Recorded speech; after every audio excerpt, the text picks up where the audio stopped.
Hey, Sonny here. Today I want to show you how to play a song called Erase the Slate by Dokken. Uh, After George Lynch left Dokken, I think this is my favorite Dokken album without George Lynch. After Back for the Attack and Beast from the East live, this is probably my favorite. Great album with Webb Beach on guitar. And the title of the song, Erase the Slate, is just great. Mattis Hatters is awesome as well. So the entire album's great. Anyway, so let's go through the first intro riff for this song, Erase the Slate.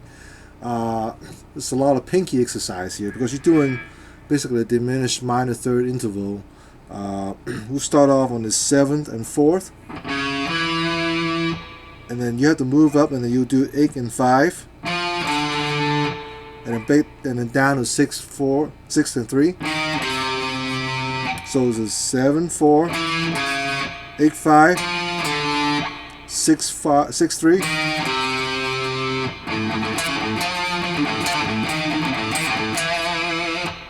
Alright, so what I'm doing is I'll play the open A first, open A chord. And then I'll do down up twice on the open A string.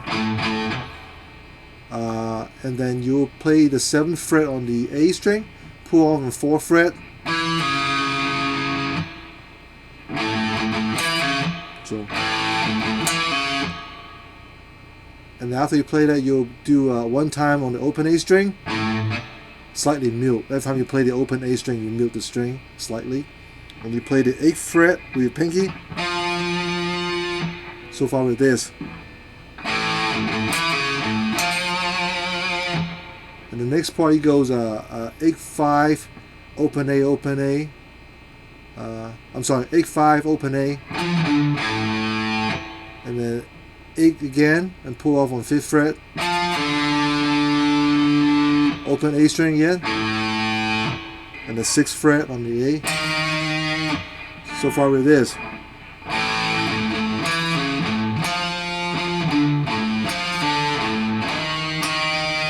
Again, one more time.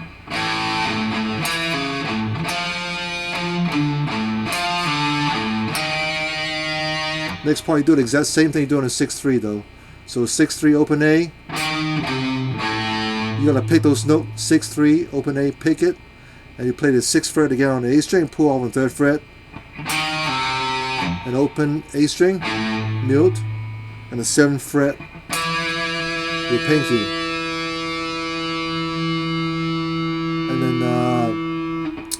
and then you play twice on the open A string, down up, and then C chord, C power chord, which is A3, D5, and G5, and then G power chord. That's E3, A5, and D5. So far we have this. Slow down.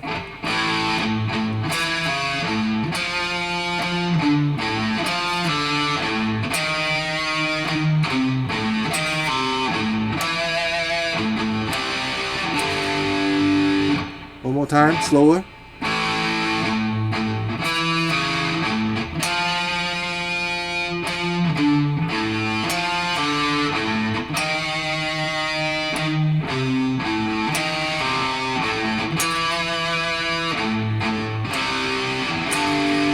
Full speed.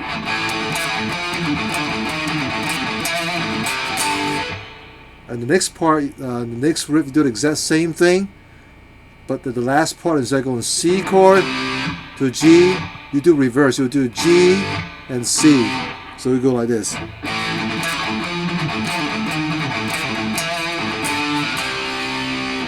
So the whole thing together. I'm gonna play a little bit slower.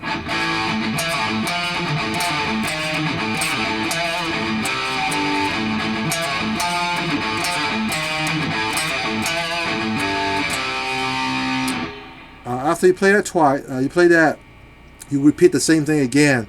But when you repeat that, that's a solo. The solo goes like this.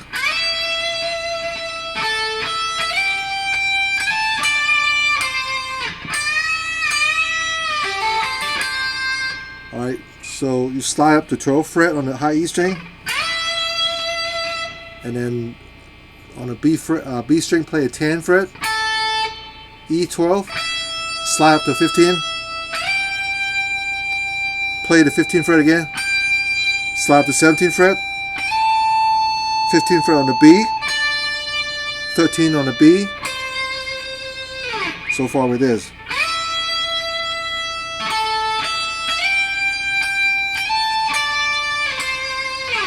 And you play the 10th fret on the E string, you bend up full step twice, and they play the 8th fret on the B string, hammer on the 10th fret, and then 8th fret on the E string and hammer on the 10th fret, and then play the 8th fret on the E string. So that's the solo, and then it ends on like this. I'm sorry.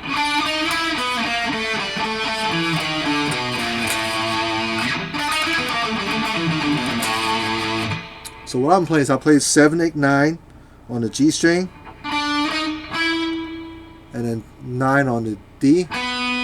So down, down, up, and then 8, 7, 5 on the D string, and then back to 7th fret on the D string. So down, up, sorry, down, up. So. And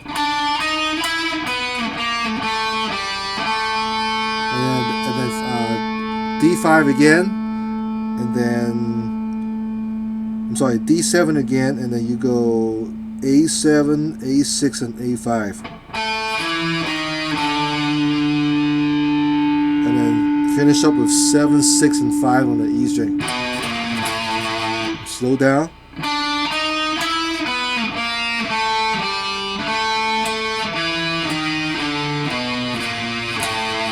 Best thing to do is group 4 notes together, and then last group is only 3 notes. So it goes.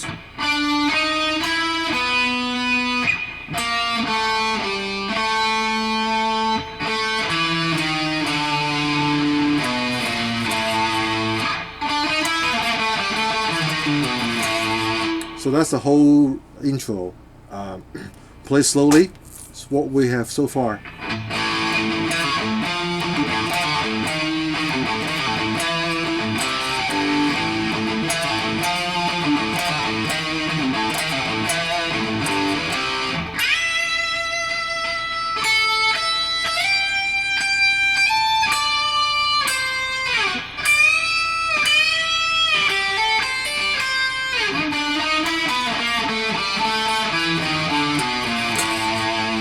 this takes us to the verse riff. It goes like this.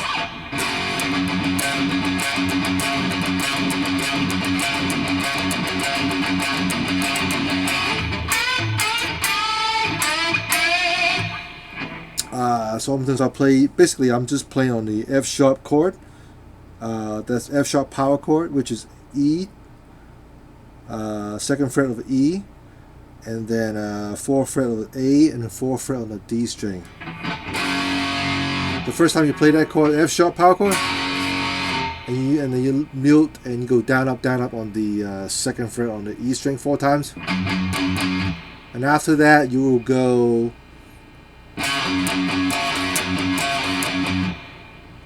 So you play the 4th fret of A and D together, and then lightly mute and play the 2nd fret of E string. So 3 times.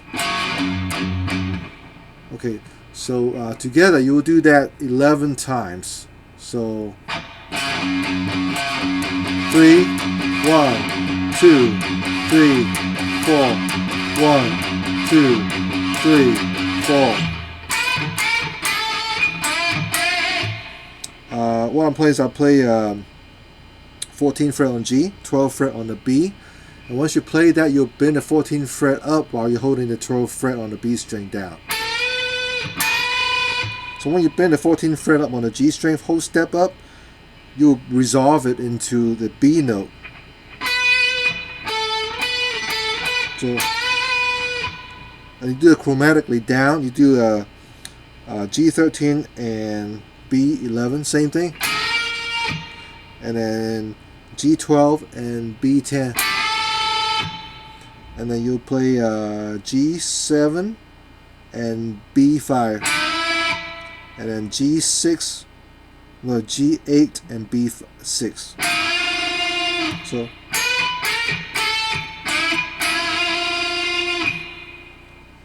while you're playing that, there's also power chord behind it. The power chord is chromatically down. Start from the B power chord, B flat, A, and then E power chord, open E, F power chord. So,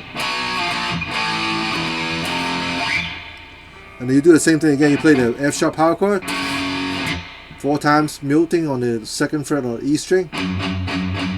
And then you go, and you play 11 times with the.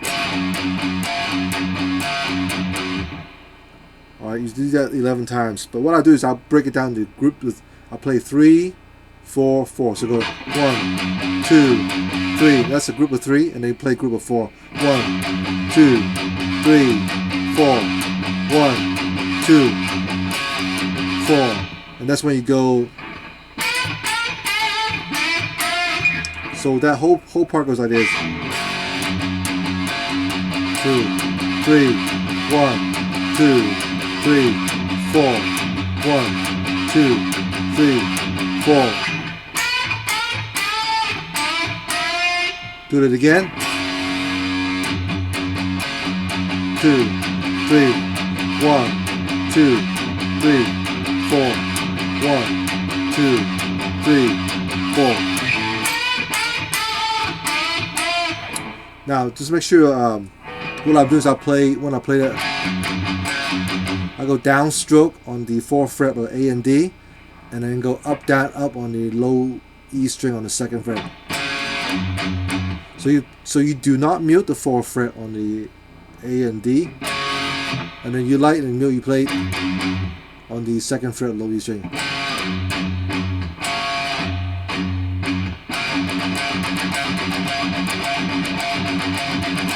So that's the pattern. So after you play that twice, and it goes to it goes to the bridge. You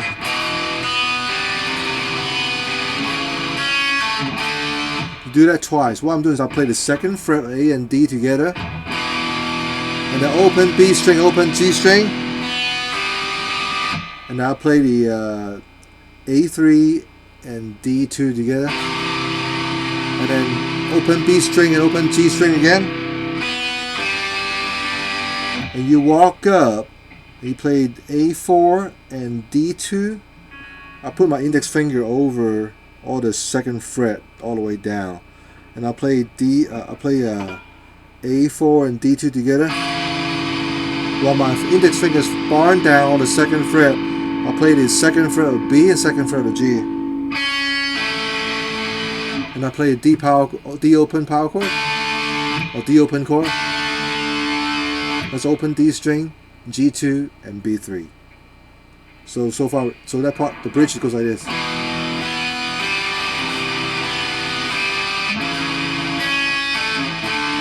You do that twice.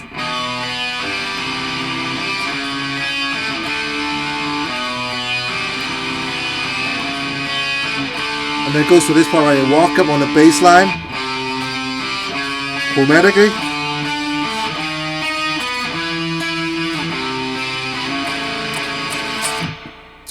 What I'm doing is I play C power chord, A3, D5, and G5, and then I'll arpeggiate it. I'll play A3, and I'll play G5, and then D5.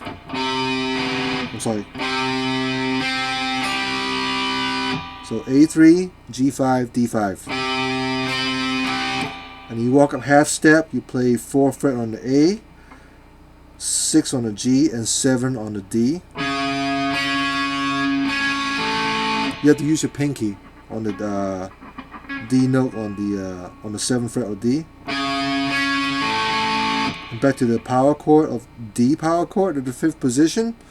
So then you play A5, and then G7 and D7. Walk up half step again. You play A6. With your ring finger, you play G8, and then pinky and play D9. And then you walk up again. You play E power chord, A7, G9, and D9. And then back down to C. You play open. You play the C chord. And so you play the C note, which is A3, and then G5, open B, and then you play this major third inversion, which is A4 and D7. You basically play in the A major third interval. You do that 3 times, and you play the D power chord. You just move your index finger up 1/2 fret. So the whole bridge goes like this.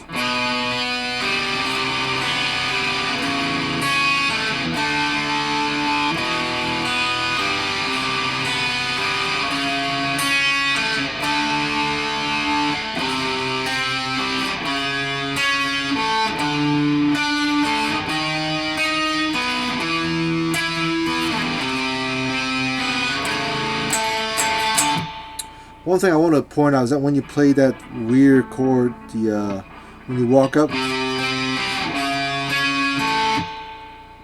I don't usually wait for all my fingers on the chord before I play. I start playing while I've stopped placing my finger.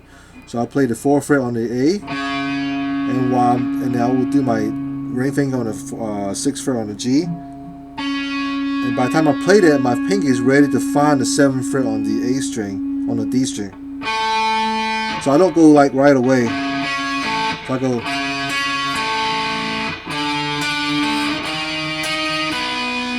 That's easier that way. That way you can give a little more time for your pinky to find the note instead of finding right away. If you're good with your pinky, you can do that. But if you're not, while you're still learning the song, you have to take a little more time, and that's okay.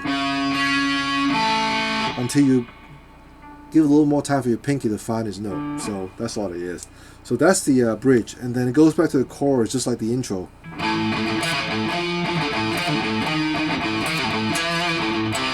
No difference.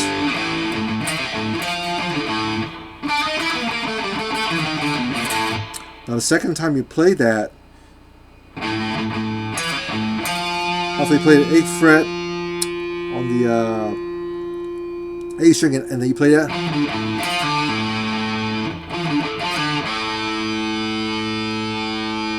And then you don't play the 6th fret. You don't go down and play the 6th fret, and then you play it a little like I showed you earlier.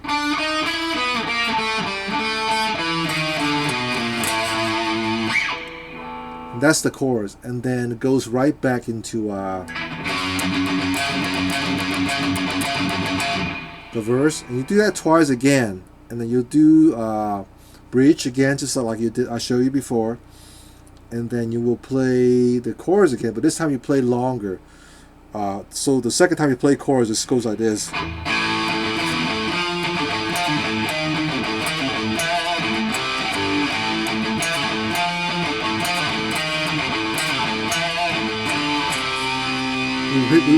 Repeat it again.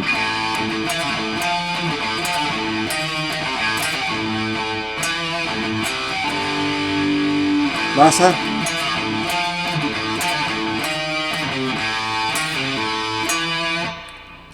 And then when you play the 7th fret, back to 7th fret, you do it again. So the last time again goes like this.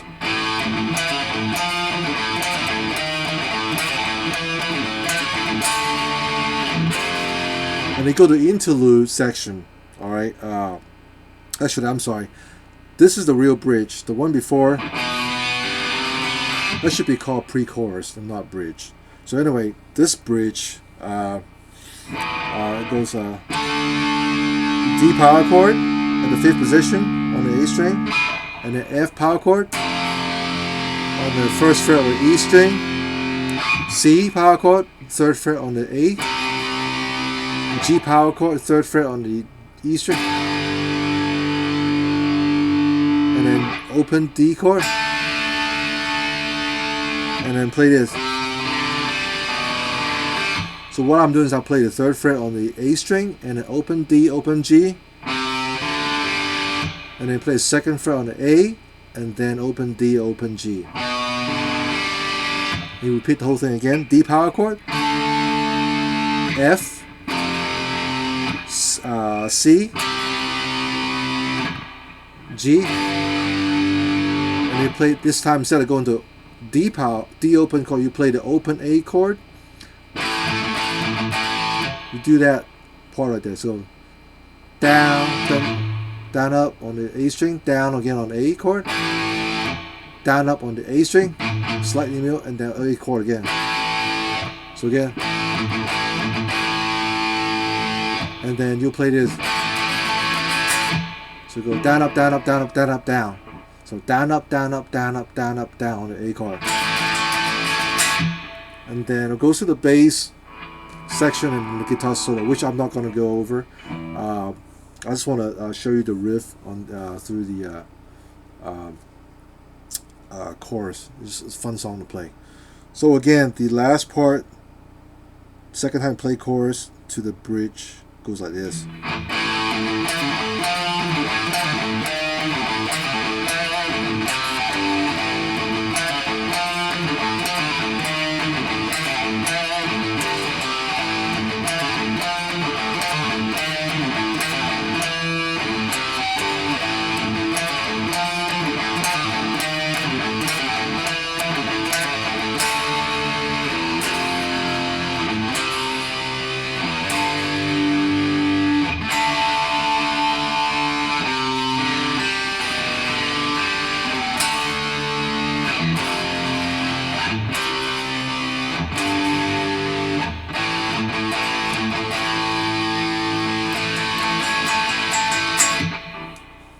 So that's Erase the Slate, pretty much the whole song except the solo. Thanks for watching.